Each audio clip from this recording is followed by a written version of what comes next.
story you are about to hear is true. The names have been changed to protect the innocent. Fatima Cigarettes, best of all king-size cigarettes, brings you Dragnet on both radio and television.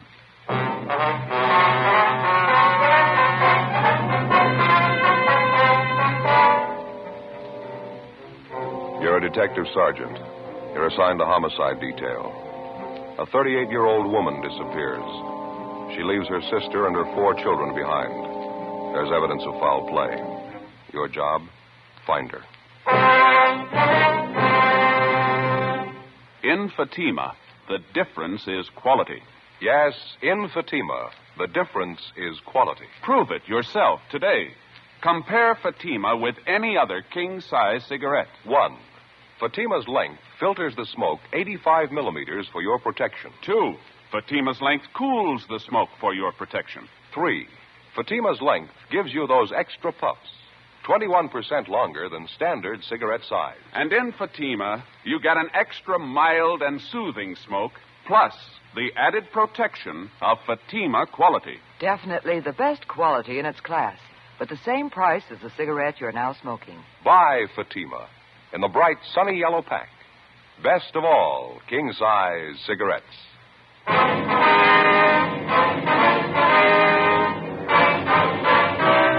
Dragnet, the documented drama of an actual crime. For the next 30 minutes, in cooperation with the Los Angeles Police Department, you will travel step by step on the side of the law through an actual case transcribed from official police files. From beginning to end, from crime to punishment, Dragnet is the story of your police force in action. It was Monday, June 3rd. It was overcast in Los Angeles. We were working the day watch out of homicide detail. My partner's Ed Jacobs. The boss is Thad Brown, chief of detectives. My name's Friday. I was on the way back from communications, and it was 8:15 a.m. when I got to room 42. Homicide. Joe, what's doing? Hi, Brian. You seen Ed? Went down the hall a minute, said he'd be right back. Oh, thank you. I don't see anything in the book. Nothing new, huh? Not much. Pretty slow. How's your mother, Joe? She wasn't feeling too well. No, she's not, as a matter of fact. Doctor says it's anemia. It's going to take a little time to get over it, I guess. No, sorry to hear it. I got to do some checking down at the auto desk. If I get any calls, have them switch it down there, will you? Yeah, I sure will, Brian. Thanks. You betcha. Oh, excuse me, Ed. Pardon me, Tom. Hi, Ed. What'd they give you? Missing report, woman. How about the mail? No, it's nothing. Is that the missing report there? Yeah, it's all here. Some woman out on 64th Street, name's Rose Baker. She's been gone about a week. Mm-hmm. Last seen Tuesday, May 27th, 10 p.m. Who's this that made the report? Carl Shelton? Who's he? It's her boyfriend. Miss Baker's husband died about 5 years ago. She's been running around quite a bit since then. Had a lot of man trouble. Well, she disappeared before then, huh? Yeah, half a dozen times. Never been gone this long, though. Holmes took this report from Shelton. He gathered Miss Baker's not too stable. She's known to drink quite a bit. Doesn't seem to care anything for her home or kids. Yeah, I see it here. She has 4 children. They're living with her aunt, Mrs. Baker's sister. It's kind of a funny arrangement, isn't it? Yeah. Baker woman packed her bags and walked out of the house about a year ago. Her sister's been taking care of the kids ever since. Mother comes back for a visit once in a while. Mm-hmm. This address we've got on Mrs. Baker, it's the same address as her boyfriend, Carl Shelton. Yeah, that's right. They both have apartments in the same building. Oh. Is this a recent picture, Miss Baker? Supposed to be, yeah. It's a nice-looking woman, huh? Yeah. Sister's listed here as the last person who saw her. Well, how's that? Baker woman still wasn't living at home, was she? According to the sister, Mrs. Baker came over to the house to see her the night she disappeared, sometime around 8 o'clock. 2 of them had some business to talk over. Mm-hmm. Seems the sister had a check for $400 she got from selling some furniture. Claimed the kids had been sick. She had doctor bills to pay. You mean Mrs. Baker's sister took care of things to that extent? Apparently. Anyway, after the sister got the check for selling the furniture, Miss Baker wanted half the money. Sister said that's why she came to see her that night. 2 of them got in the car and went out to find somebody to cash the check. Mm-hmm. You want a drink of water? No, thanks, Ed. Where do you get a $400 check cashed at 8 o'clock at night? Would you know? Sister said Miss Baker knew somebody who'd cash it for him. Turned out the person couldn't cash it. Sister stopped at a bar for a glass of beer. Mrs. Baker took the car and went to look up somebody else she thought could cash it. That was it. Mrs. Baker hadn't been seen since. Who was this somebody else? No idea. Sister claims she doesn't know. Mrs. Baker didn't tell her. Sounds like Mrs. Baker wanted the whole check, wouldn't you say? That's what the sister figured when Mrs. Baker didn't come back. She finished the glass of beer, left the bar, and started walking home. 2 blocks from the house, she found her car parked. No sign of Mrs. Baker. Car keys were in the glove compartment, so it's the sister's share of the money, $200 in cash. Well, how about the firm that issued the check? They get it back canceled? Yeah, a couple of days ago. There's Baker's endorsement on the back. Yeah, sounds pretty wild, doesn't it? Whole thing does. Talked to half a dozen people who saw Miss Baker that night, and none of their stories jibe. What do you mean? Her boyfriend, Carl Shelton, he claims Miss Baker told him she was going out of town for a few days with a girlfriend. They check it out? Yeah. Girlfriend didn't know anything about it. Then they talked to a woman who works with Miss Baker. She says, yeah, the Baker woman was planning a trip. Miss Baker mention anything about it to her sister? No, sister says Miss Baker told her just the opposite. Said she was getting out of her apartment into a new place. She was going to spend the next couple of days moving. They checked the boyfriend, Shelton. She said if Miss Baker was moving, it was news to him. Well, either she's a liar or one of her friends are, huh? It's all bollock stuff. No two stories anywhere near alike. What do they figure for a motive? They got a line on anybody who might have wandered out of the way? Big field to pick from. She fought with Carl Shelton. She fought with his sister, some of the people she worked with. She had 3 or 4 other men around town on the string, too. Any one of them could have wanted her out of the way.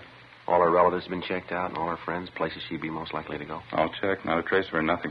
Yeah, I guess we better start moving on it. A lot of ground to cover. See if we can't straighten out some of those stories. One thing's sure. Somebody's lying.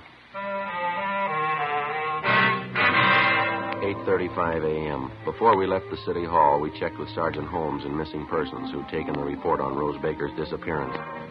He had nothing to add to what was in the report and what he'd already told Ed. First on the interview list was the sister of the missing woman, Bernice Marin. She was employed as a saleswoman for a grocery supply firm. We called at the home where Miss Marin lived with her 4 nieces and nephews, but there was no answer.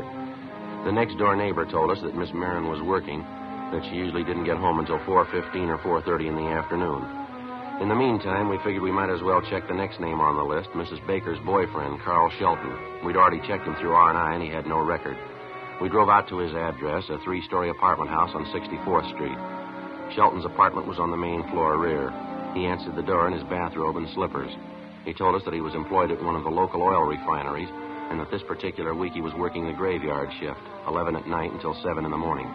He showed us back to a small kitchen at the rear of the apartment. While we questioned him, he fixed a percolator of coffee and put it on the stove. You sure about Miss Baker's plans, are you? She never mentioned anything to you about moving out of the apartment house here? No, never. Somebody's handing you a line there. If Rosie was going to move, she'd tell me about it. Just a minute. I got to get that coffee. It looks about done. You fellas want some Java? Got a whole pot full here. No, thank you. How long did you say you've known Miss Baker? Oh, about a year and a half. We got along pretty good. She'd right from the start. Sure don't understand her taking off like this. Miss Baker ever talk to you much about the family? Her sister, 4 children? I mean, did she see them regularly? Seem to get along with them all right to you?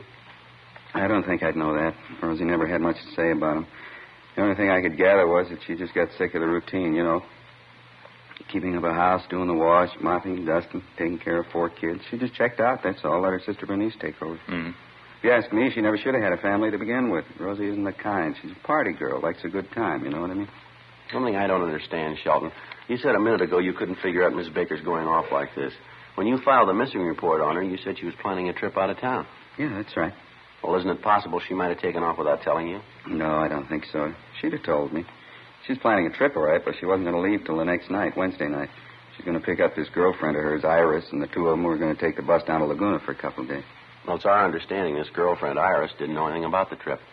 Can you explain that? I don't know. I guess Rosie forgot to tell her. Can't figure these women sometimes. Maybe she was going to phone her Wednesday morning. She knew Iris could get away almost any time. And you think it's possible she might have gone down to Laguna by herself? No, that's not like Rosie. Besides, before I went in to report her missing, I called a couple of places down Laguna where Rosie usually stops at. They hadn't seen her. Possible she might have gone some other place? No, without telling me, no. Besides, she wouldn't go alone. I know that. Sheldon, we understand Mrs. Baker was friendly with 2 or 3 other men around town. You think it's possible she might have gone someplace with one of them? Sheldon? No, I can't buy that. If it was 8 months ago, I'd say maybe, but not now. Why not? Well, we had it out, that's all. It was all settled. She wouldn't do anything like that again. Pretty sure about that, are you? Yeah, positive. I don't get it at all. She wouldn't do that to me, taking off, just packing up and leaving. Rosie wouldn't do that to me. Well, she's got 4 children. Yeah. She did it to them. We questioned Carl Shelton for another half hour, but he failed to come up with anything in the way of a definite lead. 10:40 a.m. We drove to the home of the missing woman's girlfriend, an Iris Kirby. 2 things she was pretty definite about. She knew nothing about an out-of-town trip Mrs. Baker was supposed to have planned for the 2 of them. And secondly, she had no use for Carl Shelton. She told us that Shelton was her ex-boyfriend and that she had introduced him to Rose Baker and that shortly after that he dropped her. A few weeks later, Shelton began to keep steady company with Mrs. Baker. Outside of her personal grievance against Shelton, Iris Kirby had nothing to offer in the way of a lead to the whereabouts of her friend. 11:30 a.m., we got in the car and headed for the factory in the south end of town where Rose Baker was employed. We stopped off on the way for lunch, a bowl of soup and a sandwich. Ed had a cheeseburger and a piece of pie. Before we left, we checked the office to see if there were any calls. Nothing. The place where Mrs. Baker worked was on Santa Fe Avenue, a one-story building covering almost half a block. They manufactured men's work clothes, shirts, and overalls. We checked with the personnel office. We asked if Rose Baker had any friends that she worked with. We were told that there was a Mildred Dunn who was a fairly close friend of the Baker woman. Ed and I waited in the office while they sent down to the plant for Mildred Dunn. Ms. Dunn? That's right. Police officers. My name's Jacobs. This is my partner, Sergeant Friday. How do you do? How are you? I'd like to ask you a few questions about Rose Baker, Mrs. Dunn. I understand you're a pretty close friend of hers. Yes, that's right. I've known Rose ever since she came here. She works on the machine next to me. She come home yet? No, not yet. You remember Miss Baker saying anything to you about taking a trip, Miss Dunn? I mean, just before she disappeared? Yes, she did. She'd been looking forward to it. That's probably where she is, don't you think, off on her trip? Well, we don't know, ma'am. Did she mention anything definite about the trip to you, where she was going, when she was leaving? Well, I think she was going to Laguna Beach. It's hard to tell. She's always kidding around, Rose is. Once she said she was going to fly to Switzerland for a vacation. San Moritz. She's always kidding around like that. Oh, that's so? Like once when she had a date with Fred, she said she was going to the pump room in Chicago. You know, just being funny. I see. Who is this Fred, Mrs. Dunn? Fella in the shipping department, Fred Lyons. Nice fella. He and Mrs. Baker see much of each other? They used to, yes, quite a bit. I don't know if they were serious about each other. I thought they were till the last month or so. Maybe they had a tip or something. Maybe Rose got tired of him. I don't know. But you do think the two of them were serious at one time? Oh, yes. It wasn't more than a month ago. Then all of a sudden they weren't sweet on each other. At least Rose wasn't about him. She told me that. Mm-hmm. Well, I guess we better check on him, then. Mm-hmm. Is this Fred Lyons working today, do you know, ma'am? Oh, no. He quit last Tuesday. 1:15 p.m. We finished questioning Mildred Dunn, and we went back to the personnel office to get Fred Lyons' description and last known address. We checked out the address, but Lyons had moved out the previous Tuesday and left no forwarding address. We questioned the landlady, looked over his rooms, checked through the neighborhood, and talked to everybody he knew. We found nothing to indicate that Lyons had anything directly to do with Rose Baker's disappearance. But we did find out that he knew Mrs. Baker and that he thought quite a bit of her. We went back to the office, got out a broadcast and an APB on Lyons. Want to check the book, Joe, see if we got any late calls there? Yeah, sure. I'll get it. Right. Homicide, Jacobs. That's right. Mm-hmm. Are they sure? Where was that? All right. Thank you. Got something. Yeah? Hollywood Division. Woman's purse found in a vacant lot out there. High school kid found it. A lot of identification inside. Yeah. Rose Baker. 3:15 p.m. The purse was brought downtown to the crime lab for detailed examination. Bryan and Barrett from Homicide went out to interview the boy who found the purse and to check the neighborhood where it was discovered. Meantime, Ed and I drove out to talk to the missing woman's sister, 36 years old, Bernice Marin. She and her sister's 4 children lived in a 5-room stucco house just off Exposition Boulevard. We got there shortly after Miss Marin returned home from her job. Her 2 older nephews were out in front cutting the lawn. She showed us into a neatly kept living room where we interviewed her. She was a plain-looking woman, brown hair, gray eyes. She showed little concern about her sister's disappearance. I gave up trying to keep track of her a long time ago, Sergeant. I haven't any idea where she's gone. I used to worry about her. I don't anymore. Well, how about that purse of hers that was found this afternoon, Miss Marin? Wouldn't you say that makes it a little unusual this time? I don't think so. She loses things all the time. I don't know what she does when she goes off on those things. I don't want to know. Gets drunk and does a lot of fooling around, I suppose. She's lost 2 or 3 purses the same way. What about last Tuesday, the night she disappeared? You notice if she'd been drinking then? Yeah, I got the idea she'd had a couple of highballs before she came over. She wasn't drunk, but she wasn't feeling any pain. Oh, say, would you excuse me? I want to yell at the kids out there. Yes, ma'am. Frank, that's enough of that playing around out there. Let's get started pushing that lawnmower, huh? Okay, just trying out a new system. Almost half done now. You better hurry it up. You still got the backyard to do, remember? Yeah, okay. The only good thing that came out of that marriage, Sergeant, those kids out there. Yes, ma'am. There's 2 more besides Frank and Bobby, the girls, my nieces. One's 9, one's 7. Mm-hmm. Marvelous kids. Girls are just as pretty as pictures. I'm glad I have a chance to take care of them. I guess they're just like kids. Can't understand it when people don't appreciate them. I don't have a family of my own. Oh, I see. Miss Marin, when you were with your sister last Tuesday night, you say she didn't mention anything at all about taking that trip out of town? No, just the opposite. Like I told you. She said she was moving out of her apartment into a new place. That's why she needed the money. Mm-hmm. Well, what's the story about this money your sister came to pick up, Miss Marin? I don't think I quite got that clear. Well, we had this baby grand piano that my mother gave Rose and me just before she died. Kids have been sick the last couple of months, one thing and another. I needed a little money to catch up on some doctor bills, so I sold the piano. I hated to do it, but the bills had to be paid. Mm-hmm. Well, Rose found out about it somehow, and she wanted half the money I got for the piano. She wanted the money for herself. Can you imagine that? She wasn't even willing to pay for her own kids' doctor bills. It'd be different if I was charging her to take care of the kids. I just do it because I like them. Mm-hmm, I see. Well, anyway, she found out about it, and I had to split the check with her. The whole thing was for $400. I understand your sister got the check cashed that night. That correct? Yeah, that's right. It was 8 o'clock at night, but Rose said she knew somebody who'd cash it. She wanted the money that night. And to save an argument, we got in the car and went to see this friend of hers, some bartender. He couldn't cash the thing, so Rose took the car and went out to look up another friend she thought would cash it. I didn't want to go chasing all over town with her, so I stayed at this bar and had a beer. Mm-hmm. And that's the last time you saw your sister, is it? Yes, I waited a couple of hours, and then I walked home. And 2 blocks from the house, I saw my car pulled up at the curb, right on Exposition Boulevard. Car keys were in the glove compartment. $200 in cash right under them. No sign of Rose, though. Well, what time was it when you got back to the house, you remember? It was after 11. Close to 11:30, I think. I went right to bed. And since that time, you've had no indication where your sister might have gone? No phone calls, no letters, no word from one of her friends who might have seen her? No, not a thing. If she's in trouble, you can understand why. It's been coming for a long time. Last 5 years, going downhill all the time. She's no good, Sergeant. I don't know how it happened. She's just no good at all. Well, thank you very much, Miss Marin. Thank you, ma'am. Oh, not at all. No trouble. I guess I better get dinner started for the kids. Well, if you hear anything about your sister, we'd appreciate it if you'd give us a call. Yes, all right. It's going to be the same old story. Same thing all over again. You can bet on it. Ma'am? She'll come back when the money's gone. 5:15 p.m. Ed and I drove back downtown and went directly to the crime lab. The missing woman's purse, which had been found in the vacant lot out in Hollywood, had been examined thoroughly. They'd found nothing that would provide us with a new lead. We checked communications, but there was still no answer to the APB we'd gotten out on Fred Lyons, the man who'd worked with Rose Baker and who dropped from sight the same day she did. 5:30 p.m. We got back to the squad room. Hi, Brian. You just get back? Yeah, you get the word? No, what's that? Mrs. Baker, they just found her body.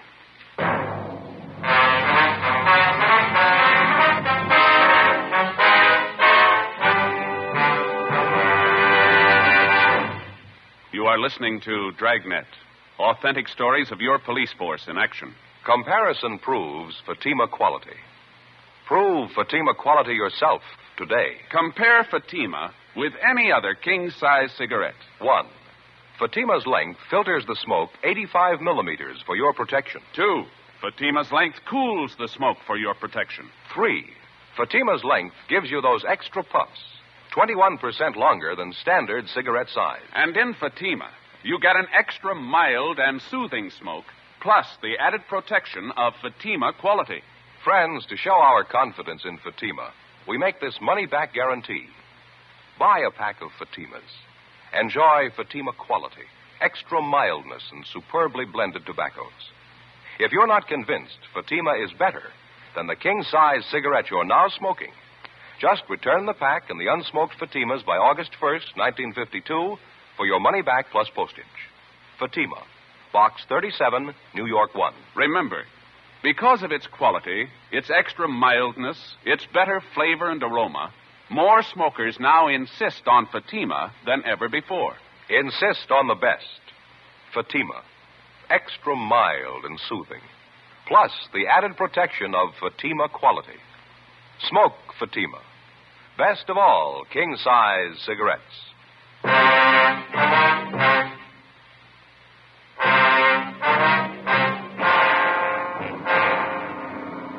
June 3rd, Monday, 6 p.m. The body of 38-year-old Rose Baker had been discovered in the Hollywood Hills area.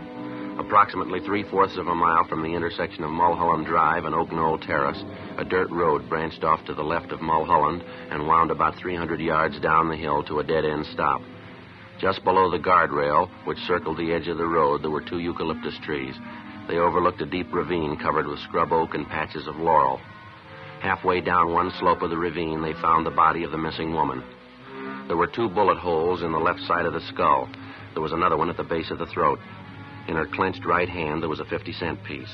The immediate area surrounding the body had been roped off, and Lieutenant Lee Jones and the crime lab crew were making their preliminary investigation. There was no sign of the murder weapon. The coroner arrived, and when the preliminary investigation was completed, the body was taken downtown to the county morgue. All clothing and personal effects were removed from the body and sent to the crime lab for detailed examination. Rose Baker's sister, Bernice Marin, was brought to the county morgue and identified the body. A few minutes after 10 o'clock that night, Ed and I got back to the office. I got it. Homicide, Friday. Is it Sergeant Friday? Yes, sir, that's right. This is Carl Shelton, Sergeant. You were out to talk to me this morning, you remember? Oh, yeah, Shelton. I heard about Rosie just a couple of minutes ago. I got to talk to you, Sergeant. There's something I got to tell you. Was that so? Do you want to tell me now? Well, I don't want to tell you on the phone. I'll drive in to see you. I'll leave right now. Well, yeah, all right. Do you mind telling me what it's about? Yeah, I know who killed Rosie. 11:08 p.m. Carl Shelton arrived at the office. Ed and I took him down the hall to the interrogation room where he gave us his story. He told us, first of all, that he was well acquainted with most of the regular customers at the tavern where Rose Baker and her sister had first stopped to cash the $400 check. He told us one of these people, a Leroy Hansen, had contacted him after he read in the morning paper about Mrs. Baker's murder. I've known Leroy at least 4 or 5 years. He used to work with him. He wouldn't lie to me. And what did this fellow tell you, Shelton? That's Leroy Hansen. He said he got to the bar a little after midnight. It had to be at least that, because Leroy doesn't get off work till 11:30. He said he saw Rosie sitting in a car parked a couple doors down from the bar. There was a woman in the car with her. He described her just like Rosie's sister. They were having a beef. And this friend of yours hear what Mrs. Baker and this woman were talking about? No, but he's smart enough to know a big argument when he sees one. He says they were really going to it. Is he sure about the time? He's got to be. Leroy works at a sheet metal plant south of town. He gets off at 11:30. Takes him more than a half hour to get in. Why should he lie about it? He wasn't even going to mention it till he found out she was dead. This woman he says Miss Baker was with, she fits her sister's description that close? Exactly. And there was a guy with Leroy. He'll back it up. If the sister says she wasn't sitting in that car with Rosie outside that bar after midnight, she's a liar. Well, she is if you can prove your story. Here's the phone. You ask Leroy. 11:22 p.m. We put in calls to both of the men who were supposed to have seen Rose Baker and her sister Bernice sitting in a parked car outside the tavern 6 nights before. Both of them corroborated Carl Shelton's story down to the last detail. They were especially certain about the time. Bernice Marin told us that on the night her sister Rose disappeared, she hadn't seen her after 9:15 p.m., and that she'd walked home and was in bed by 11:30. Both Leroy Hansen and his friend told us that they had seen Rose Baker and a woman answering her sister's description sitting together in a car parked outside the tavern. They were both certain at the time that it was well past midnight. We made a check on Leroy Hansen and his friend. As far as we were able to find out, there was no logical reason why they should lie about what they'd told us. Ed and I got in the car and drove out to the home of Bernice Marin, just off Exposition Boulevard. It was 20 minutes past midnight. We rang the front doorbell and got her out of bed. Oh, hello, officers. Didn't know who it was. Come in. Thank you, ma'am. Will you have to wait long before I answered? I sleep pretty sound. Afraid we'll have to ask you to get dressed, Miss Marin. I'd like to talk to you downtown. Why? What's the matter? Well, some more questions we have to ask you, ma'am. A few more things we have to clear up about your sister. It's pretty important. Well, I've told you everything I know. I don't like to go out and leave the kids alone at night. What is it you want to ask me about? Well, you told us the last time you saw your sister was about 9:15 last Tuesday night, Miss Marin. Yes, that's right. We've got a couple of people who claim they saw you with your sister after midnight Tuesday. You were sitting with her in your car parked outside a tavern. You're having an argument with her. At least 2 people saw you, and they'll swear to that. No, that couldn't be right. They claim it is. They say it was after midnight and they saw me with Rose? Yes, ma'am, that's what they say. And you believe it? You believe it was me? Yes, ma'am, we do. You think I killed Rose? Is that it?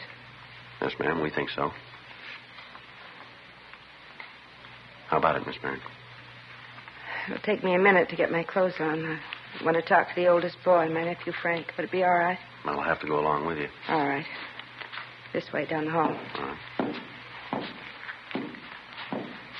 In here. I don't want to wake the other kids if I can help it. All right. Frank. Wake up, Frank. Frankie. What do you want, Aunt Bernice? I hate to wake you up, Frankie. I'm going to have to go downtown tonight. I'm leaving now. In case I'm not here when you and the kids get up, I want you to take care of everything, all right, honey? Yeah, okay. What do you have to go downtown for? Well, it's something about your mother, Frank. Might take a little time. You see the girls get off to school on time in the morning, won't you? Bobby, too. The sandwiches are all made. They're in the icebox. All you have to do is put them in a paper sack, all right? Yeah, okay. Why do you have to go now? Can't you wait until tomorrow? No, I'm afraid not, honey. You take care of everything, huh? Make sure all the doors are locked. And don't forget to feed the dog. No, I won't forget. What's the matter? Is there anything wrong? No, of course not. Now, if something happens so I can't get back tomorrow, I'll call you on the phone, all right? Yeah, okay. You be sure and call, huh? I'll call you, honey. You go to sleep now. It'll be all right. You get some sleep. Good night, Frankie. Yeah, okay. Good night. I'm sorry to keep you waiting. I had to tell Frank what to do. The kids wouldn't understand. I mean, if they woke up and didn't find me here. Yes, ma'am. What'd you do with the murder gun, Miss Marin? Out in the garage, I'll show you. I had her 4 kids to raise. It's not easy. You know what it costs to feed them, put clothes on their back. It's not the kids I minded. They're wonderful. I love every one of them. I'm glad to get the chance to raise them. I never married myself. Never had any of my own. Mm-hmm. Hasn't been easy at all, working all day, coming home and cooking for them, doing the wash, trying to keep the house clean. Rose never gave me a dime to pay a bill, for her own kids, too. She gave us nothing, and she tried to take everything, tried to bleed me for my last dollar. She cashed the check that night and said she was going to keep all the money. I couldn't stand anymore. We argued, and I killed her. Yeah, well, I'm sorry, ma'am. We'll have to go. Yes, all right. What'll I do, Sergeant? What'll I say? I advise you to tell the truth. You'll get a fair trial. I know that. It's not what I mean. What do you mean? Inside there, what am I going to say? How'll I explain it? Ma'am? The kids. How do you tell 4 kids you killed their mother?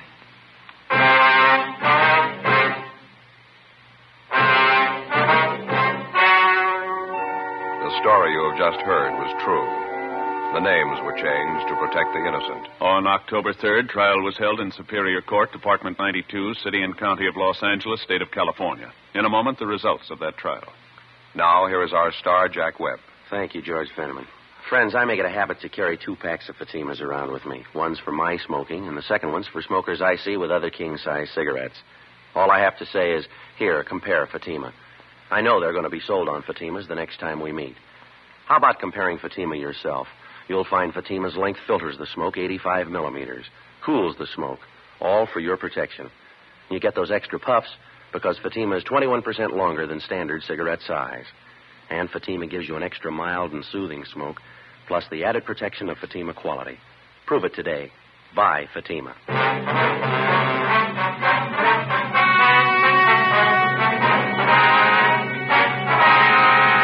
When their aunt, Bernice Alberta Marin, was apprehended on suspicion of 187 PC, the 4 Baker children were taken into protective custody by juvenile authorities. Bernice Marin was indicted for murder and entered a plea of self-defense. She claimed that at the time of the murder, her sister attacked her with a knife while they argued over the division of the $400 check. Bernice Marin was tried in Superior Court by a jury composed of 9 men and 3 women. She was found not guilty.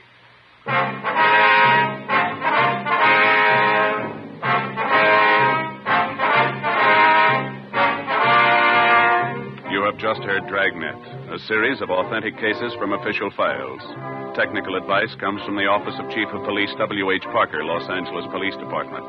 Technical advisors Captain Jack Donahoe, Sergeant Marty Wynn, Sergeant Vance Brasher. Heard tonight were Barney Phillips, Virginia Gregg, Vic Perrin. Script by Jim Moser. Music by Walter Schumann. Hal Gibney speaking. Fatima Cigarettes, best of all king-size cigarettes, has brought you Dragnet, transcribed from Los Angeles.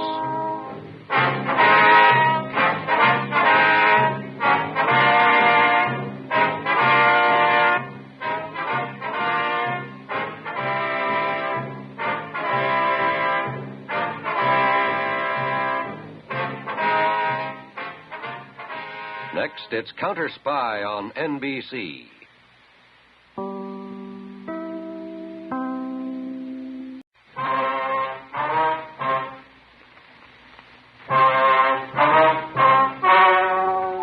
The story you are about to hear is true. The names have been changed to protect the innocent. Fatima Cigarettes, best of all king-size cigarettes, brings you Dragnet on both radio and television.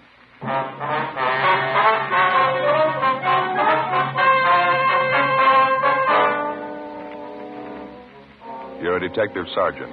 You're assigned to homicide detail. A man is shot down in the street of a residential neighborhood. He's critically wounded. You don't know who the assailant is. You don't know where he is. Your job, get him. Compare Fatima with any other king-size cigarette. Prove Fatima quality yourself. You'll find Fatima's length filters the smoke 85 millimeters for your protection. Fatima's length cools the smoke for your protection. You'll find Fatima's length gives you those extra puffs, 21% longer than standard cigarette size. And in Fatima, you get an extra mild and soothing smoke. Plus, the added protection of Fatima quality. Definitely the best quality in its class, but the same price as the cigarette you're now smoking. Buy Fatima in the bright, sunny yellow pack. Best of all, king-size cigarettes.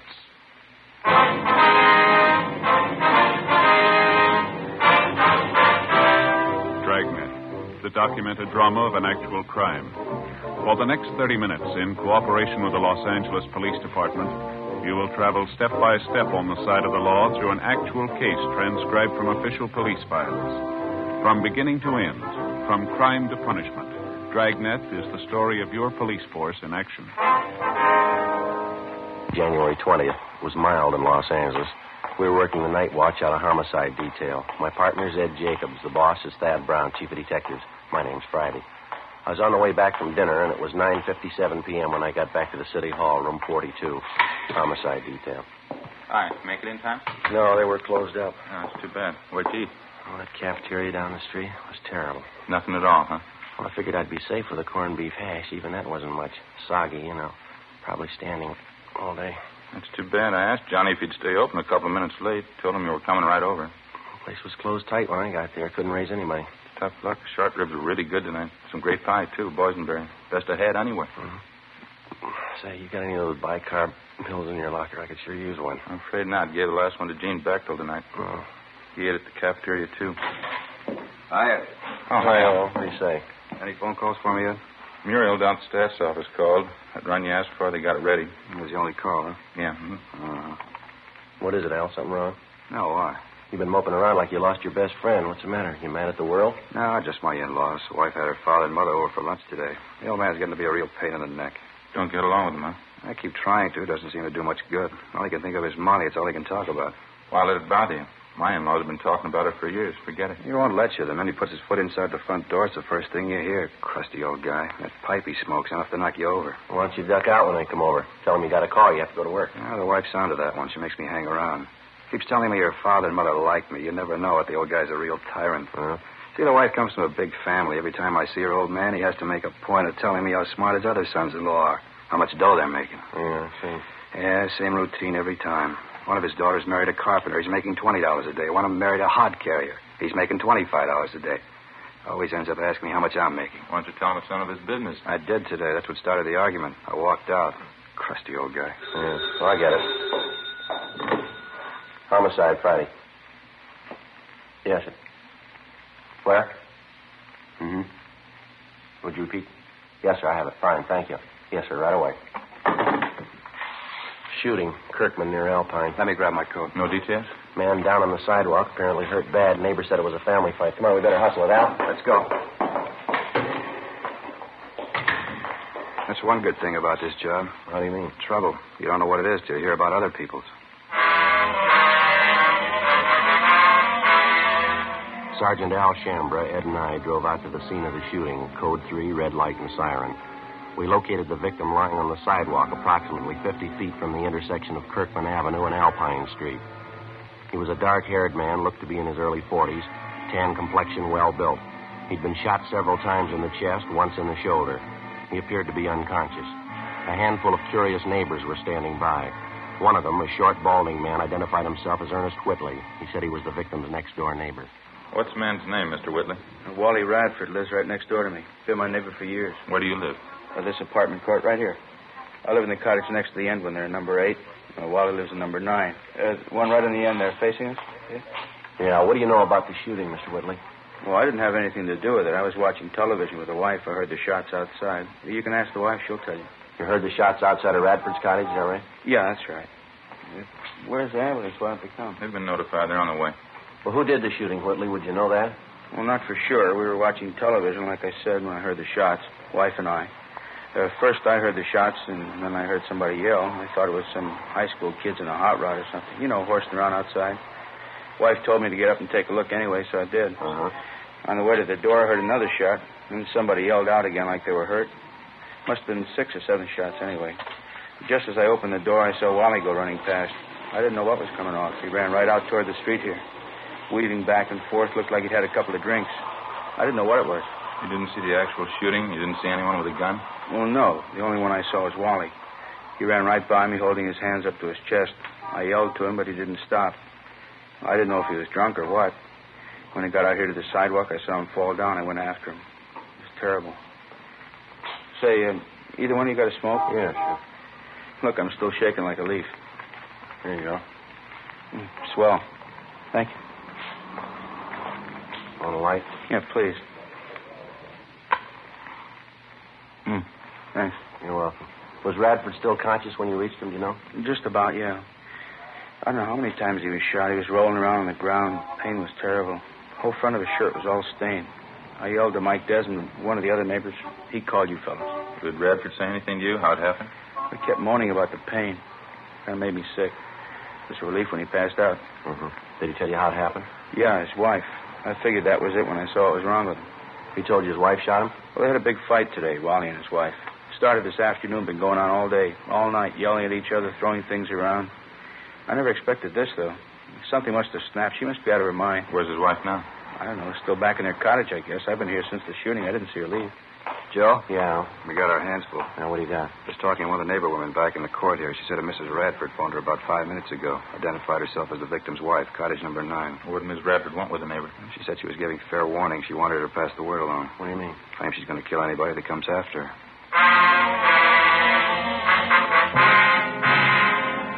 10:28 p.m. The ambulance arrived, and the attendants administered first aid to the victim of the shooting, Wallace Radford.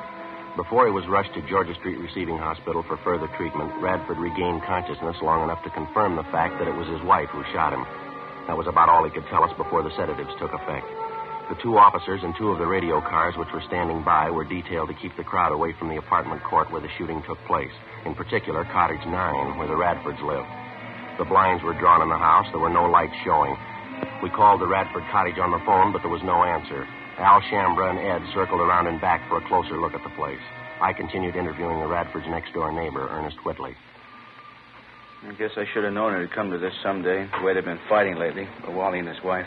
They've been doing nothing but wrangling, day in, day out. Well, you any idea where Mrs. Radford got the gun? She must have used Wally's, I guess. Don't know where else she'd get her hands on one. He keeps a gun in the house, does he? Yeah, as long as I've known him, he has. 38 automatic. I don't know the make, though. Do you happen to know if Mrs. Radford was used to handling a gun? No, typical woman. I remember Wally and Stella were over for cards one night. Stella, that's Mrs. Radford. Yeah. I don't know how it came up, but Wally and Stella started arguing about him keeping a gun in the house. Stella didn't like it a bit, said she was afraid of guns. Didn't even like to have him around. I'm surprised she even knew how to pull a trigger. You said the Radfords had a big fight today. What was it about? Do you happen to know? Same old thing, I guess. Stella was always accusing Wally of running around with other women, running around town drinking. As far as I know, it wasn't true. Matter of fact, it was just the opposite. If anybody was on the town, it was Stella. I happen to know at least one guy she was making eyes at. Oh, here's your friend. Hi, what's it look like? Not good. House is pitch dark. Can't hear anyone moving around inside. Won't be easy to get her out of there, Joe, the way the cottage is situated. Why, what's the problem? The rear of the house backs up against that hill there. Yeah. Just a small space between the end of the house and the hill. No back door, just windows. One of them's open a few inches. You mean the front door's the only way in the place, huh? No, there's a side door on the left of the house there, left-hand side. Yeah, it's a kitchen door, Sergeant. Leads right into the kitchen. Just like our place. All the cottages are laid out the same. The living room's just inside the front door, then, huh? Yeah, that's right. Bedrooms in the right rear, kitchen in the left rear.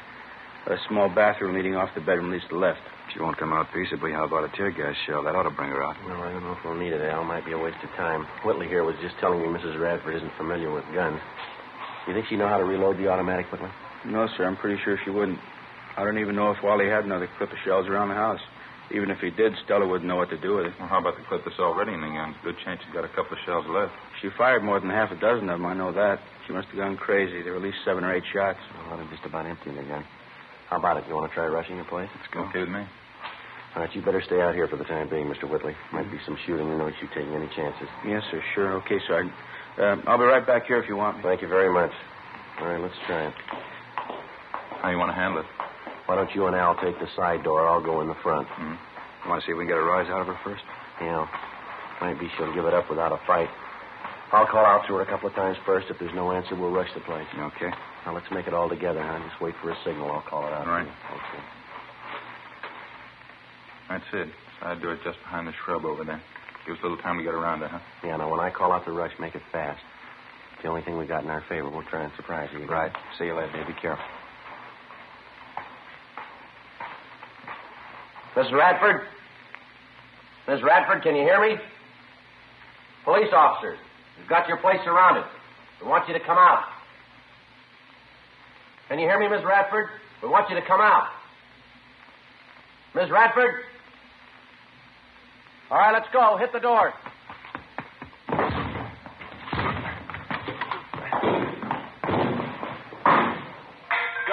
Joe, you all right? Yeah, what about you? In the kitchen. It's empty. Okay, just a minute. Living room's empty. Not in here. Ed, in the bedroom. Nothing here. Yeah. How about that? Hey, Joe, back here. Where are you? Bedroom, straight back. All right. Have a look. Did you check the bathroom and all the closets? Everything. She's gone. 10:46 p.m. We double-checked the cottage, all the buildings, and possible hiding places adjoining the Radford house, and then we combed through the immediate neighborhood around the apartment court. There was no trace of the suspect, Stella Radford. In the apartment, we found a picture which neighbors told us was a good likeness of Mrs. Radford. Al Shambra got to a phone, called the office, and a local broadcast and an APB was gotten out on her. We figured she probably slipped out of the house without being noticed during the general excitement immediately after the shooting. Her phone call to one of the neighbors warning that she'd kill anyone who came after her only served as a stall to give her more time for a getaway. 10:55 p.m., Ray Pinker and the crime lab crew arrived and began their preliminary investigation. Judging from the bloodstains found on the furniture and the rug in the living room and on the front steps of the cottage, Radford had first been shot while he was in the living room, and then apparently he ran out the front door to escape the gunfire. A trail of 7 empty shells ejected from a .38 caliber automatic seemed to indicate that his wife followed him out the front door, still firing at him as he tried to get away. We checked the apartment court garage, but the Radford's car was still there. We remained at the apartment court interviewing the neighbors and trying to get a line on some of Mrs. Radford's known friends and associates. Joe, how'd you make out? Not much, Al. The neighbor I talked to hardly even knew the Radfords. How about you? Not much better. Girl in the apartment up the way name's Joanne Taylor. She told me she knew Radford's wife fairly well. Says she has a sister in town. Doesn't have any idea where she lives, though. How about the boyfriends Mrs. Radford's supposed to be running around with? She know anything about that? She thinks she was doing a little running around. She doesn't know who the men are, though. Hear anything about Radford's condition? Yeah, I checked with Georgia Street a couple of minutes ago. It's pretty critical. I don't know if he's going to make it or not. Joe, Al, back here, hustling. Come on. What do you got? Radford's neighbors next door, Whitley's. Just got a call from Mrs. Radford. She's talking to Mr. Whitley on the phone right now. Let's go. I know what this is all about.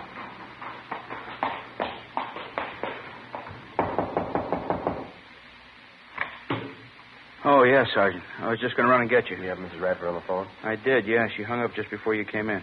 Wouldn't talk, though. Did she tell you where she is? No, she sure sounded funny. I think something snapped. She's a little crazy. Well, what'd she say? Why'd she call you? Said she wanted to find out if her no-good husband was dead yet. That's all I could make out. While Ed and I waited with Mr. Whitley in his apartment, Al Shambra got to another phone in one of the adjoining apartments, called our business office, and gave them the number of the Whitleys' telephone. He asked them to make arrangements as soon as possible to have all incoming calls at the Whitleys traced to their origin. Meantime, Ed and I were briefing Ernest Whitley as to what he should say if and when the suspect, Stella Radford, called him back. There was no phone extension in his apartment, so the only way we'd be able to monitor the conversation would be for Whitley to share the receiver with one of us. We waited. 11:30 p.m., 11:45, midnight, 12:15 a.m. Sergeant? All right, try and keep the receiver tilted so we can listen. Yeah, sure. Hope I got it straight. Okay. Hello? Ernie, this is Stella. Did you find out what I told you to? Yeah, I called the hospital. Wally's a lot better. It's not as bad as they thought it was. What do you mean it's not bad? You're trying to kid me? No, it's the truth, Stella. It's not half bad at all. Wally's going to be all right. Couldn't be. I shot him 4 or 5 times. How could he be all right? Look, I didn't say he was all right. I said he was going to be all right. Look, it's nothing serious. Not half as bad as they thought. You're lying. You know you're lying, Ernie. Now, come on, snap out of it, will you, Stella? It's going to be all right. Wally forgives you. Believe me, he does. Now, look, why don't you come home? We'll get the whole thing straightened out. There won't be any trouble. Why don't you stop trying to kid me? It's not going to be all right. I've seen the last of you and the last of Wally. Stella. I'm with my boyfriend now. We're getting out of town. Now, wait a minute, Stella. Use your head, huh? Don't go rushing in anything. You don't have to tell me. I know what I'm doing. not try to follow us. Oh, Stella. My boyfriend's an ex-con. He's got a gun and he knows how to use it. Well, Stella, will you listen a minute? You can tell that to the cops, too, in case they're going to follow us. If they try and stop us, they're going to have a fight in their Look, heads. you keep talking. Will you listen for just a minute? Where are you now? Let me come down and talk to you. Not a chance. Just be a waste of time. I'm leaving with my boyfriend in half an hour. You can tell Wally I hope he dies. Wait a minute, Stella. He gave me a message for you, honey. He left something with me. He wants you to have it. What? His wallet. He gave it to me just before he left for the hospital. Got $94 in it. Says he doesn't care what you think of him. He wants you to have the money. $94? Yeah. He didn't have that much money with him. Where'd he get it? Well, I don't know anything about that, but it's right here in his wallet, just the way he gave it to me. He wants you to have it. That's all I know. I don't get it. He didn't have that much money. Well, what do you want me to do? Take it back to him? Tell him you didn't want it? Look, give the guy a break, huh, Stell? It's the only way he's got to show you how he feels about you. Stell? Isn't that right? Well, how about it, Stell? You got the money with you? I told you, yeah. Pick it up any time you want. No. You bring it down here. I'll pay your cab fare, buy you drinks. You can meet my boyfriend. Yeah. Stell? Hello, Stell? Yeah? It's about 12:30 now. I'll be down here in half an hour, huh? Uh-huh. I'm in a bar right on the corner. You can't miss it. Where? What corner? 9th and Avalon. As soon as the suspect, Stella Radford, hung up, we went to the apartment cottage next door where Al Shambra was on the phone in constant communication with our business office. He told us that somehow there'd been a slip-up. They were unable to trace the call to its point of origin. 12:36 a.m. According to plan, Ernest Whitley left his apartment, called a taxi, and headed downtown to keep his appointment with the suspect, Stella Radford. Ed Jacobs and Lieutenant Tony Ruiz from Homicide followed him. Al Shambra and I stood by at the apartment. More waiting. 1 a.m., 1:30, 2 a.m. Think they'd call us anyway. Wonder what the hitch is. Well, it's kind of hard to figure, Al. It's either a bum steer or they ran into some kind of trouble, maybe. And Mrs. Radford, she really warmed up to the idea when the money was mentioned. Well, apparently, yeah. I was listening in when Whitley gave her the story. She seemed to go for it. It's kind of hard to tell. The way this whole thing shapes up, she can... Might be them now. Give a look. Joe? Oh, yeah, Ed. What happened? How'd it go? We covered the Bartle closing, cruised the neighborhood, and gave her plenty of time. Yeah? No luck. She didn't show.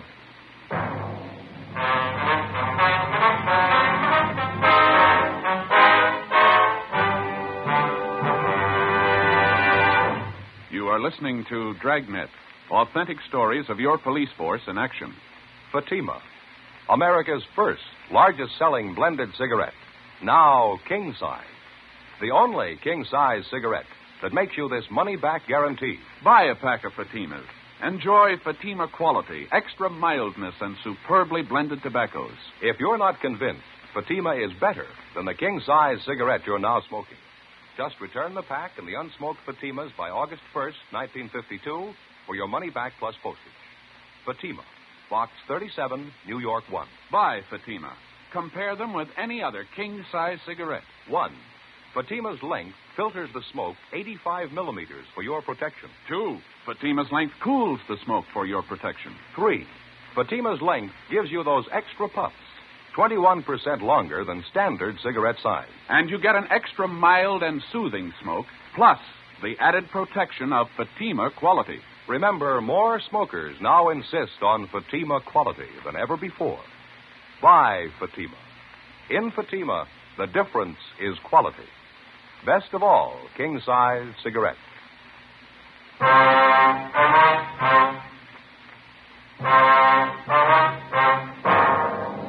Friday, January 21st, 2:28 a.m. With the failure of the suspect, Stella Radford, to keep the date with her next-door neighbor, Ernest Whitley, at the Avalon Boulevard bar, we reached a temporary stalemate. Despite the fact that checks were made at all restaurants, bars, and other business places in the vicinity of 9th and Avalon open that time of night, there was no report or trace of the suspect. While the search continued, we stood by at the Whitley apartment in the hope that Mrs. Radford might call back. A check of our Records and Identification Bureau failed to turn up any record on either the victim or the suspect, his wife. Ed called Georgia Street Receiving Hospital again, but there was no change. Wallace Radford's condition was still critical. At 2:35 a.m., Stella Radford telephoned again.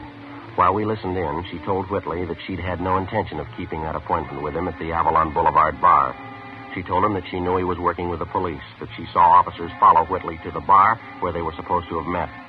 She again warned him of the consequences in the event anybody tried to apprehend her.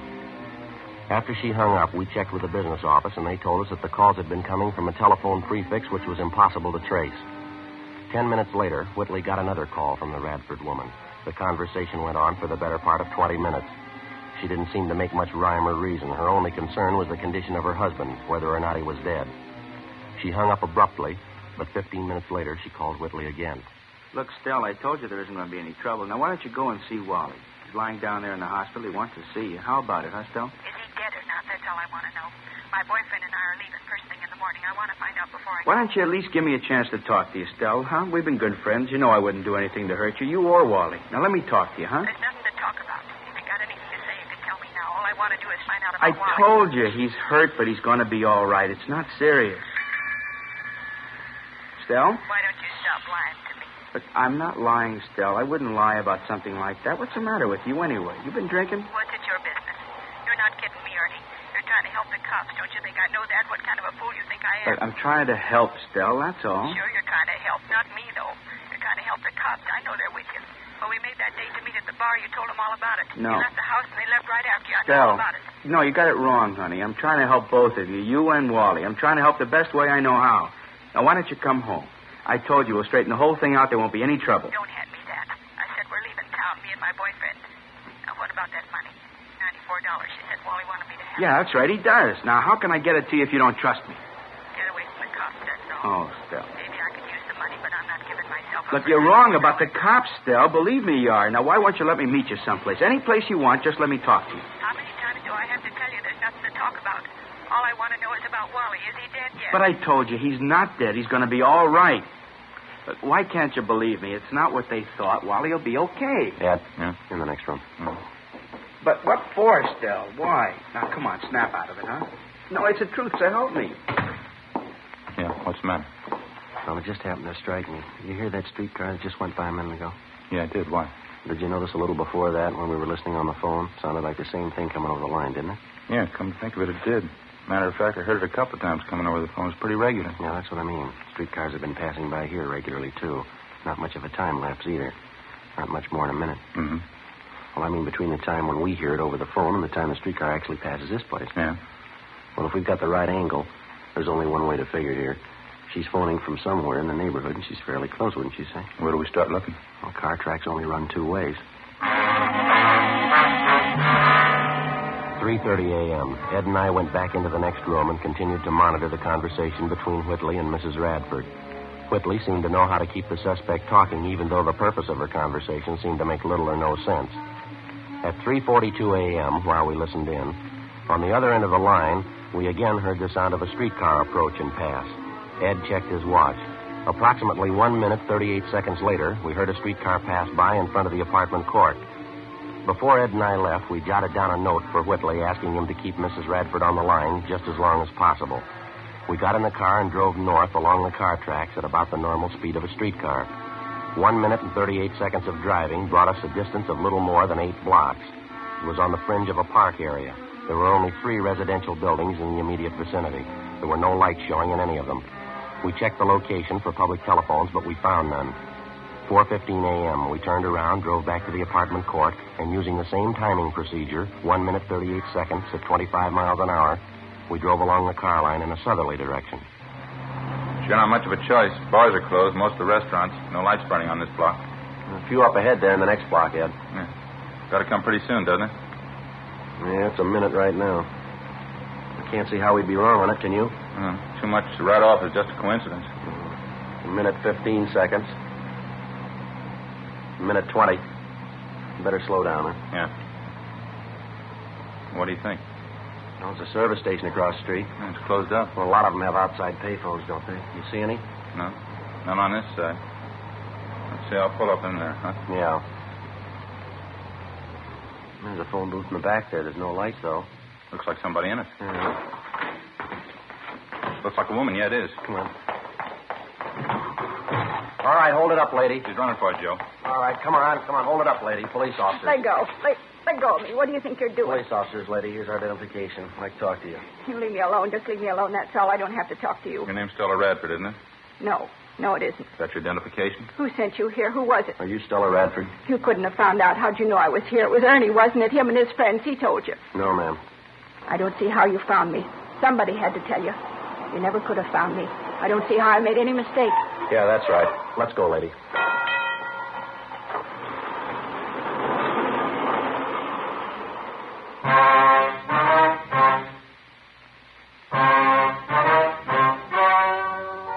The story you have just heard was true. The names were changed to protect the innocent. On April 16th, trial was held in Superior Court, Department 88, City and County of Los Angeles, State of California. In a moment, the results of that trial. And now, here is our star, Jack Webb. Thank you, George Fenneman. Friends, as you know, Fatima Cigarettes makes it possible for us to bring you this Dragnet series. And each week, of course, we set aside a couple of minutes to tell you about Fatima's. We've already told you why we believe Fatima is the best of all king-size cigarettes. The rest is up to you. I suggest you buy a pack of Fatimas and compare them yourself.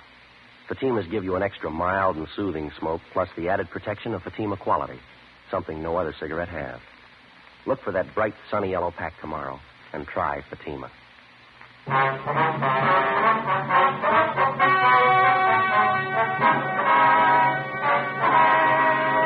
The victim of the shooting, Wallace John Radford, recovered from his wounds and refused to press charges against his wife. However, she was tried in Superior Court and found guilty of Section 245 PC, assault with a deadly weapon. She was sentenced to the term prescribed by law. Assault with a deadly weapon is punishable by imprisonment in the state penitentiary for a term not less than 1 nor more than 10 years. Ladies and gentlemen, Mr. Joseph M. Kennick, President of the California State Juvenile Officers Association. Thank you. The California State Juvenile Officers Association has asked me to present this award of merit to Jack Webb and to Dragnet for outstanding service to law enforcement in the authentic and sympathetic portrayal of the police officer in the field of delinquency control. Thank you very much, Mr. Kenny. And I'll be looking forward to meeting you again and the members of your association at your annual conference banquet tomorrow night here in Los Angeles.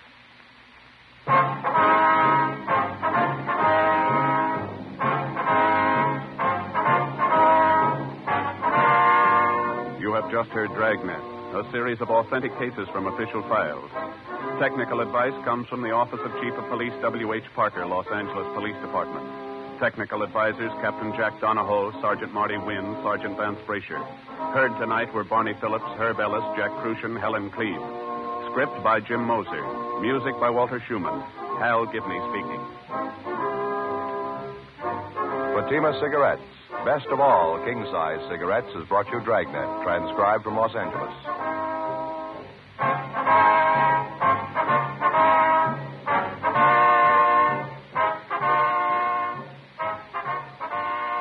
Ladies and gentlemen, nature plus the threat of man-made catastrophes make continuing help in constant preparedness necessary. The Red Cross binds these needs. Answer the Red Cross call with a generous contribution.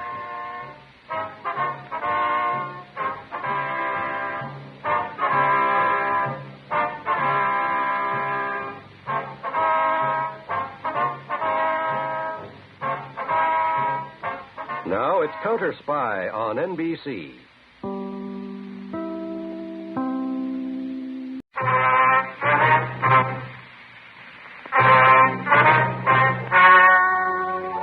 The story you are about to hear is true. The names have been changed to protect the innocent. Fatima Cigarettes, best of all king-size cigarettes, brings you Dragnet on both radio and television.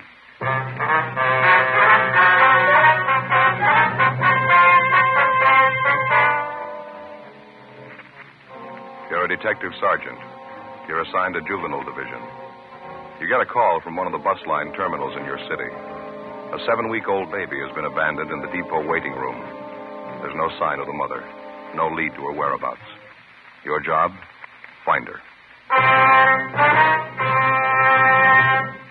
Compare Fatima with any other king-size cigarette. Prove Fatima quality yourself. You'll find Fatima's length filters the smoke 85 millimeters for your protection. Fatima's length cools the smoke for your protection. You'll find Fatima's length gives you those extra puffs, 21% longer than standard cigarette size. And in Fatima, you get an extra mild and soothing smoke, plus the added protection of Fatima quality. Definitely the best quality in its class, but the same price as the cigarette you're now smoking. Buy Fatima in the bright, sunny yellow pack. Best of all, king-size cigarettes.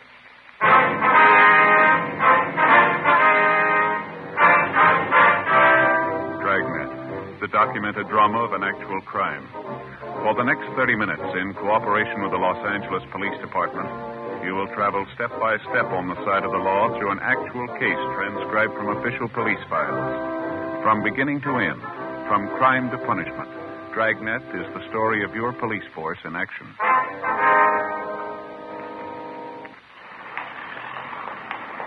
It was Wednesday, August 14th. It was hot in Los Angeles. We were working the day watch out of Juvenile Division. My partner's Ed Jacobs. The boss is Captain Stein, Commander, Juvenile Division. My name's Friday. We were on the way out from the office, and it was 11:05 a.m. when we got to the corner of 6th and Los Angeles streets. The bus depot.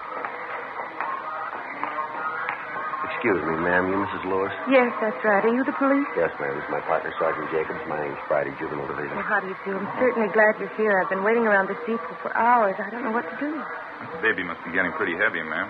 Like to sit down over here and tell us about it? All right, thank you. Oh, there, that's all right, honey. You sleep now. Sleepy, bye. Poor little thing's such a shame. Yes, ma'am. The report we got didn't go into detail. Some woman left the baby with you, is that right? Yes, as soon as we got off the bus this morning. She said she'd only be gone a few minutes. It's been hours. I don't know what to do. Well, did you know the woman, Mrs. Lewis? Her name's Dorothy Miller. She's from Arizona, Tucson. We got off the bus, and she asked me if I'd hold her baby while she went to get her luggage.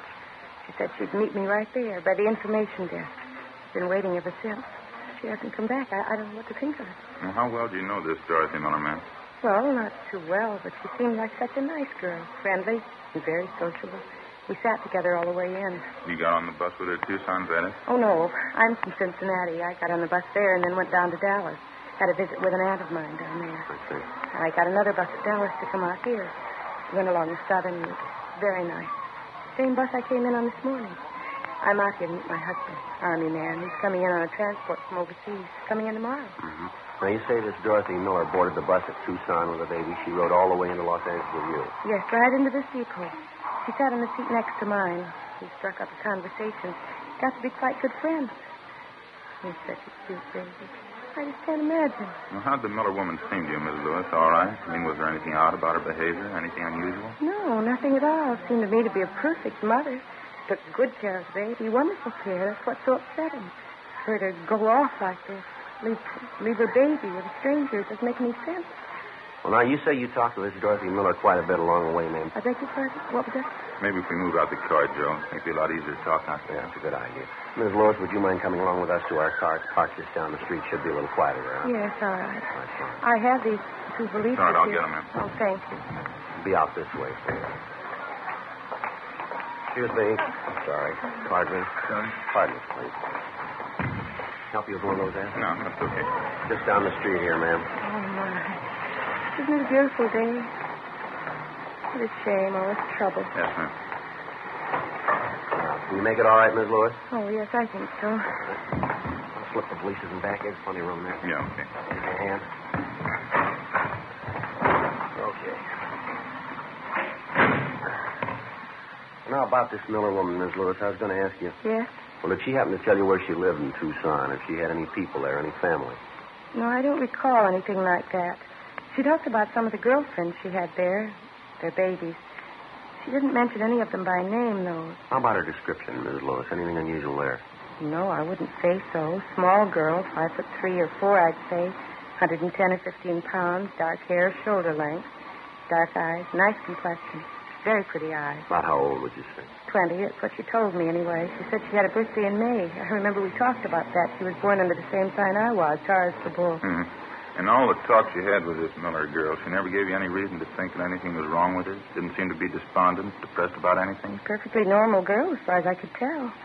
I just can't get over it. I can't imagine her doing anything like this. Well, how'd she seem this morning when you got in on the bus? Pretty much the same? Yes, I think so.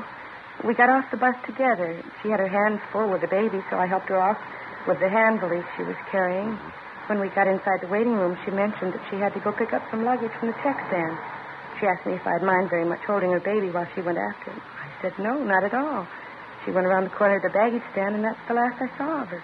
You checked around the depot, did you, and you had her paid? I talked to everyone in the place, the porters, ticket clerks, Information desk, traveler's aid, not one of them could help. I tried everybody. Oh, there. That's all right now. We'll find her, Mother. Yes. You try and see. Think more. Wonderful. He's adorable. It's a little boy. She said his name's Stephen. Yes, ma'am. Well, you say you've been waiting around the depot 3 hours. Has the baby been fed? Yes, this hand police, the Miller girl, gave me the whole. I found a bottle full of formula in it. The man at the coffee shop warmed it for me. The little fella here finished it off. The way he eats, I guess he'll be wanting some more pretty soon. I guess we better get back in, huh? Yeah, I guess so. Can't imagine it. I just can't imagine it. Ma'am? This little boy, just look at him. Yes, ma'am. Her own baby. So small and helpless. How could she go off and leave him? Well, I guess she had a reason. Must have been important. A 7-week-old baby? What's more important than that?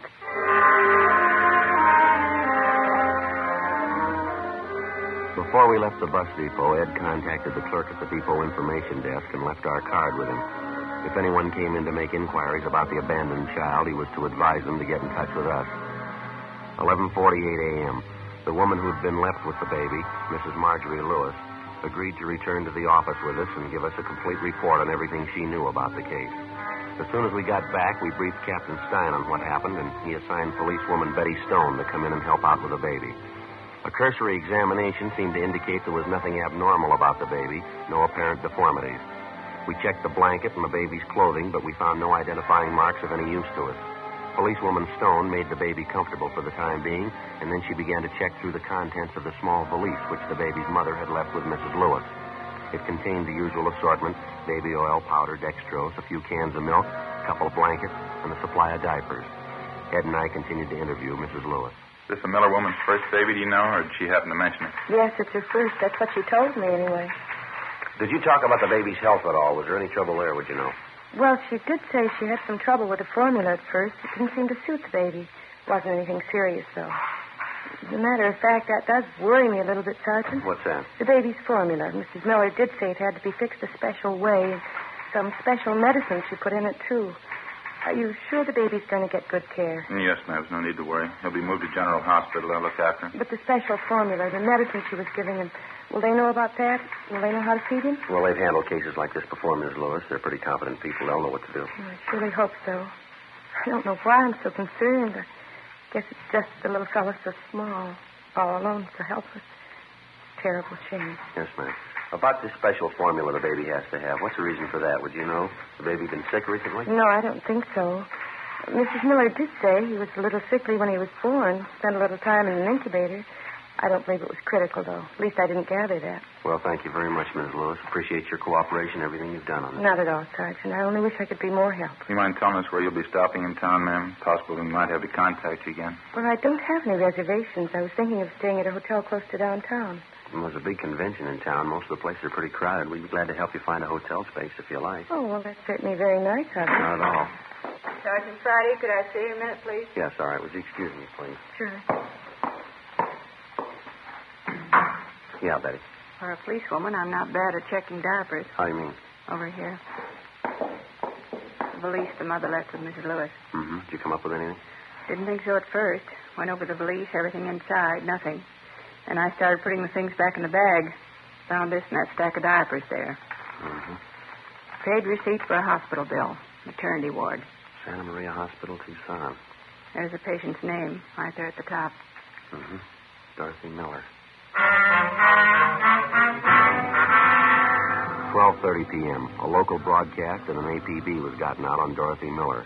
And then we sent a communication to the Tucson Police Department laying out the story for them and asking them to check with the Santa Maria Hospital there for a possible lead on the missing mother. Meantime, the baby was removed to General Hospital. We found accommodations for Mrs. Lewis at a downtown hotel. We dropped her off there, and then we drove back to the bus depot on 6th Street.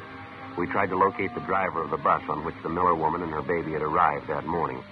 We were told he was off duty and that he wouldn't report back until 8 o'clock the following morning. We left our card along with a message for the driver, asking him to contact us as soon as he returned. For the rest of the afternoon, Ed and I, along with the 2 other men from Juvenile Division, checked with all the bus depot personnel, but we were unable to turn up any kind of a lead. After that, we started making the rounds of the hotels, bars, restaurants, and taxicab stands in the neighborhood. The same result, nothing. 7:55 a.m. the following morning, I reported back in for work. Morning, Joe. Hi, Betty. Ed check in yet? Uh-huh. Went out for a minute, so be right back. What do you know? Anything new? Communication for you from the Tucson PD. Kicked back on that query you got off to him yesterday. Think Ed left it in your box. Oh, thanks, Betty. I'll get it. Mm-hmm. You see that? Ed showed it to me, yeah. Confirms the fact the woman had her baby in that hospital. Still not much help, though. Yeah, I see. They checked out her last known address in Tucson. She moved. No forwarding address. No line in her relatives or friends. The day the baby was born seems to check out. June 24th. Makes the baby just about 7 weeks old, doesn't it? This part here doesn't make much sense, though, does it? The Miller girl's description? Yeah. Ms. Lewis said Dorothy Miller was small and dark, long dark hair, dark eyes. People at the hospital describe her as being blonde, fairly tall, blue eyes, long blonde hair, about 29, 30 years old. Mrs. Lewis said the Miller girl just turned 20, didn't she? Yeah, that's what she said. Sure doesn't figure. A little too much to write off as coincidence. Two Dorothy Millers having babies. Same day, same hospital. No, I just happened to think. This description of the Miller girl. Uh-huh. Fairly tall, long blonde hair. Ms. Lewis has long blonde hair, hasn't she? Benny? Oh, hi, Joe. Hi, what's doing? That bus driver we wanted to talk to and wanted to drove the bus Dorothy Miller and the baby came in on yesterday. That description Ms. Lewis gave us of Dorothy Miller, driver doesn't remember anyone like that on his bus. He remembered Ms. Lewis, though. She didn't get on the bus at Dallas. She didn't sit next to a young girl with a baby either. Driver says he's sure of it. Well, and what's the pitch? Ms. Lewis got on the bus at Tucson. She had a baby in her arms.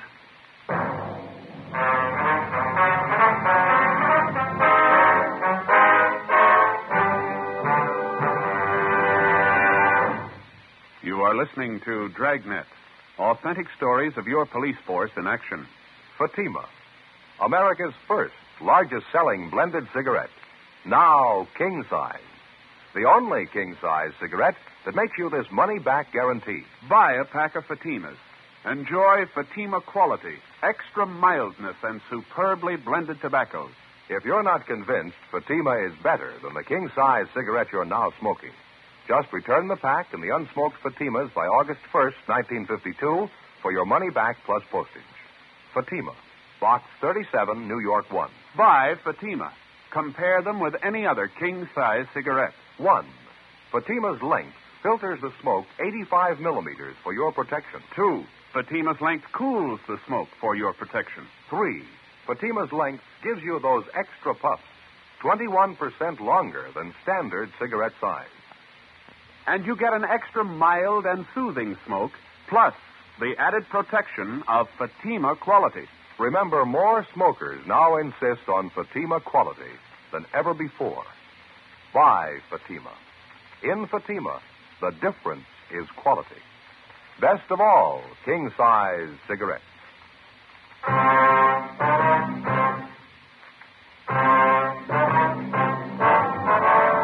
8:35 a.m. Ed Jacobs and I went into the adjoining room where we continued to interview the bus driver, the same man who'd been driving the bus on which Mrs. Lewis and the abandoned baby and his mother supposedly had arrived in Los Angeles the day before. The more we talked to the driver, the more he convinced us that the story we'd gotten from Mrs. Marjorie Lewis was a long way from the truth. He repeated that he was absolutely sure that Mrs. Lewis did not get on the bus at Dallas, that she boarded the bus at Tucson, and that at the time she got on, she was holding a baby in her arms. He was just as positive that Mrs. Lewis held the baby in her arms all the way to Los Angeles, and that she did not sit next to a young, dark-haired girl, but an elderly woman. He also told us that none of his passengers on that particular trip fitted the description of Dorothy Miller as given us by Mrs. Lewis. 8:50 a.m. Before the bus driver left, we got his address and a phone number where we could get in touch with him if necessary. 9:05 a.m. Ed and I got in the car, drove to the downtown hotel where Mrs. Lewis was staying, and called her room from the phone in the lobby. She told us that her husband, Army Captain Walter Lewis, had arrived in from overseas earlier that morning and checked in at the hotel. I asked her if her husband was with her, but she said no. He was downstairs at the hotel barber shop. Ed and I got in the elevator and went up to see her. Outside and down on the street, you could hear the sounds of a parade passing by. It was American Legion Convention Week, the traditional parade. Some parade, isn't it? Yeah, beautiful. Oh, good morning, officers. Come in, please. Thanks. Thank you very much, ma'am. What happened? Did you find out anything? Well, a few things, ma'am. We've been checking around. 2 or 3 more questions we'd like to ask you if you don't mind. Well, no, not at all. How's the baby? Are they taking care of him? Is he all right? Yes, ma'am. He's fine. We checked at the hospital. He's doing real well. Oh, I'm glad. And the Miller girl, Dorothy Miller, did you find out anything? We haven't been able to locate her. No trace of her at all.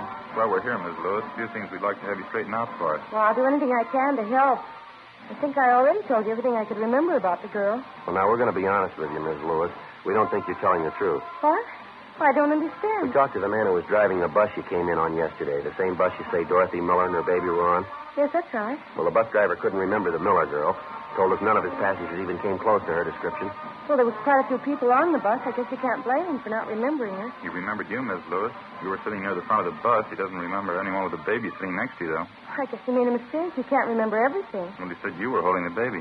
I don't understand this. What is it you're trying to find out? Well, when we talked to you yesterday, you told us that you got on the bus at Dallas. Isn't that right?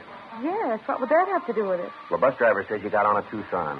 You seem to remember it pretty well. He says when you got on the bus, you were holding a baby in your arms. Well, that's silly. He's wrong. He must have me confused with somebody else. I don't see how, ma'am. He says you were the only woman on the bus with a baby. What's the point of it, Sergeant? I don't understand any of this. Well, frankly, neither do we. I don't know why you're lying to us about this, but apparently you are. You're wrong. I'm not lying. It happened just the way I told you. The girl gave me the baby to hold, and then she disappeared. There's no reason for me to lie about that. We found a receipt for a hospital bill in that valise with the baby's things in it.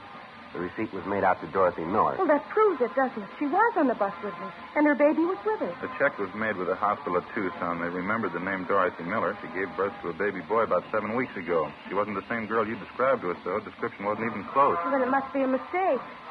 I guess somebody made a mistake. I can't understand any of this. Well, they sent us back a description of the Dorothy Miller who stayed at the hospital. She was a fairly tall woman, long blonde hair, about 29 or 30. Yes? Description fits you, Miss Lewis. Fits almost perfectly. Well, it's wrong. It has to be wrong. The whole thing's a mistake. I beg your pardon? I say the whole thing is a mistake. It has to be wrong. No, I don't think so, ma'am. Why don't you tell me? What do you think? Tell me, please. There is no Dorothy Miller. There never was. There's no such person, ma'am. That's what you really think? I invented it? I made it all up? Did you? And the baby? What about him? There's no Dorothy Miller. What about the baby? I don't know. Do you want to tell us? Miss Lewis? Yes. Yes. Miss Lewis, can I get something for you? Oh, thank you. I'm all right. I suppose I knew it would happen sometime. I tried not to think about it. Yeah? When you called from downstairs, I knew you'd found out. That's why you asked. My husband was with me, isn't it? He didn't want to embarrass me. We wanted to give you a chance to tell your side of the story. Thought maybe you wanted to keep it from your husband. No, it doesn't matter. I'll tell him. He'll be back in a few minutes. He can do anything he wants. I won't blame him.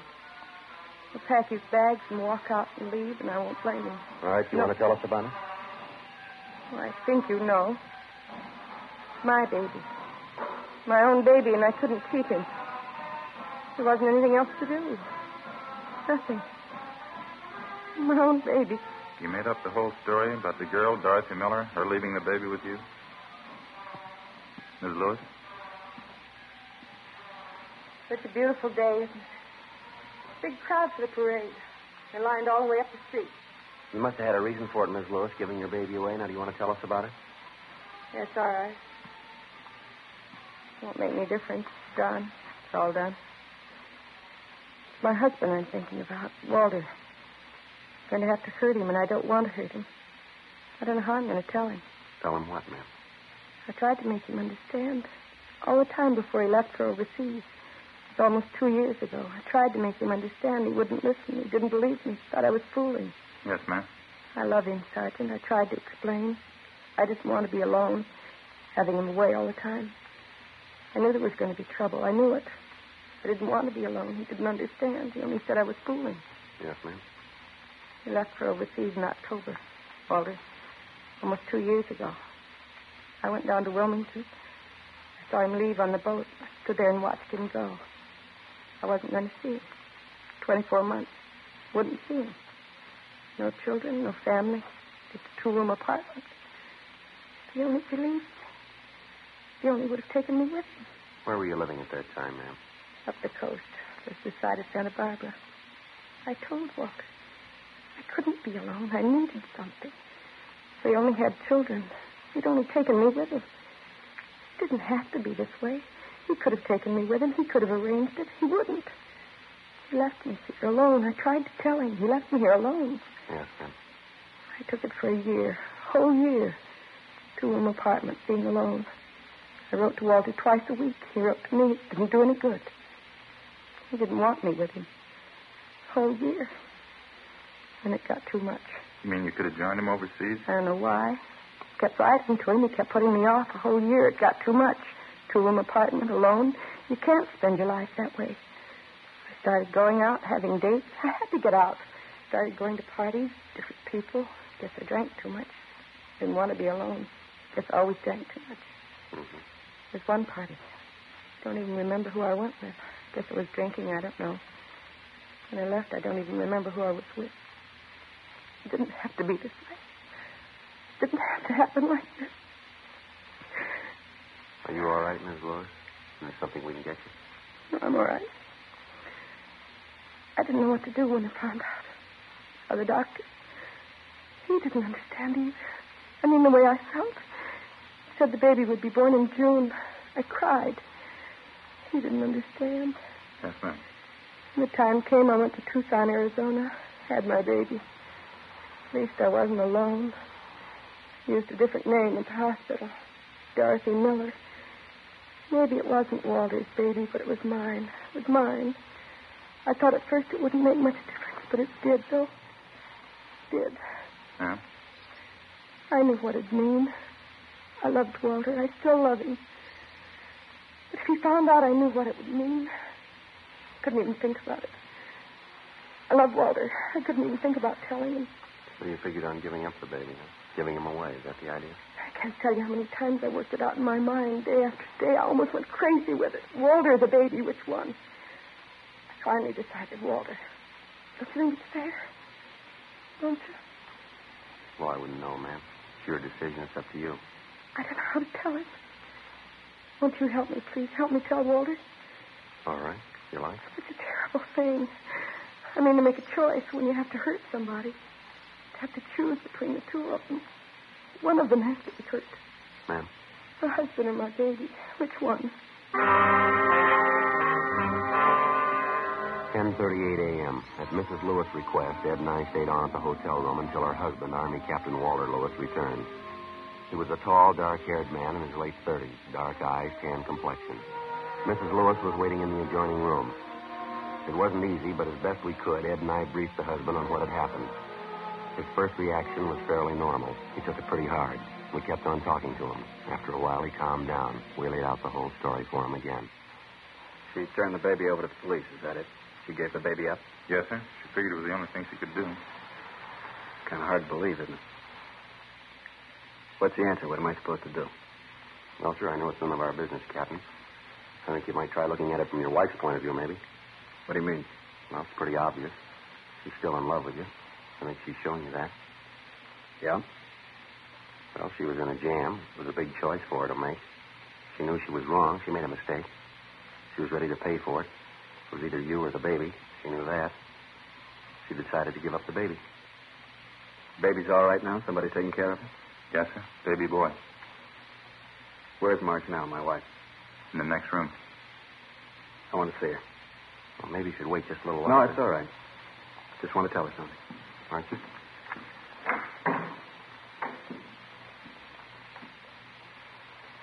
Marge? Should I say it, Walter? Sorry. Sorry, there's nothing else I can say. You don't have to say anything, Marge. You can do what you want. I won't blame you. You've got a right to do anything you want. I just want to tell you, Walter, I love you. And I'm sorry. I'm sorry. Sit down, Marge. Come on. Sit down. I won't blame you, Walter. Anything you do, I won't blame you.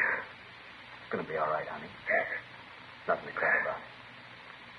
Everything will be all right. Try and take it easy, dear. You got a little mistake here. I guess I made my share of it. Slow will work out. Officer? Yes, sir. like to ask you a favor. You got a car downstairs? Yes, sir, we do. Wonder if you'd mind dropping us by the hospital. I'd like to see my son.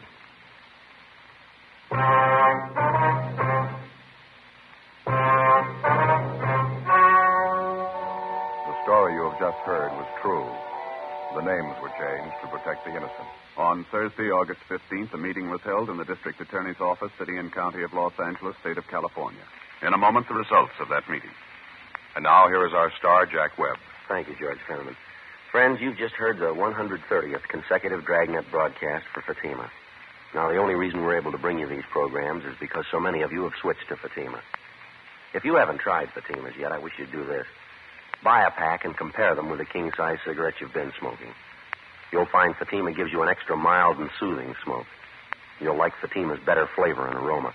What's more, I kind of think you'll agree with me. Fatima's the best of all king-size cigarettes.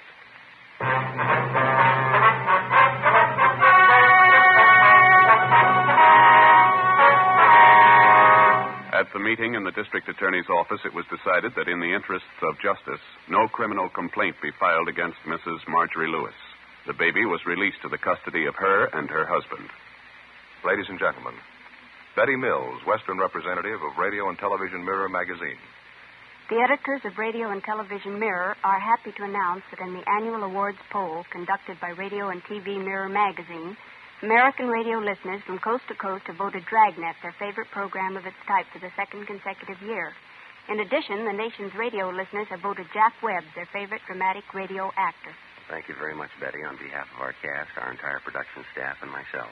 Be sure to read the feature story about Jack Webb in the current issue of Radio and Television Mirror magazine, now on the newsstands.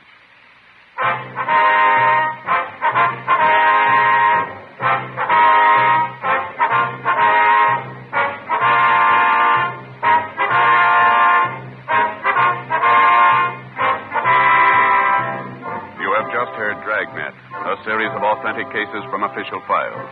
Technical advice comes from the Office of Chief of Police W.H. Parker, Los Angeles Police Department. Technical advisors Captain Jack Donahoe, Sergeant Marty Wynn, Sergeant Vance Frazier. Heard tonight were Barney Phillips, Virginia Gregg, Harry Bartell, Helen Cleve. Script by Jim Moser. Music by Walter Schumann. Hal Gibney speaking.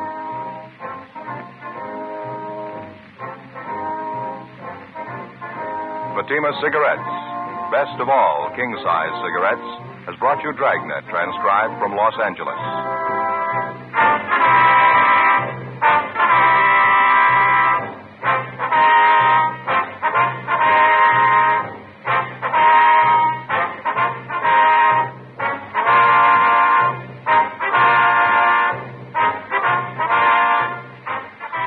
Now it's Counter Spy on NBC.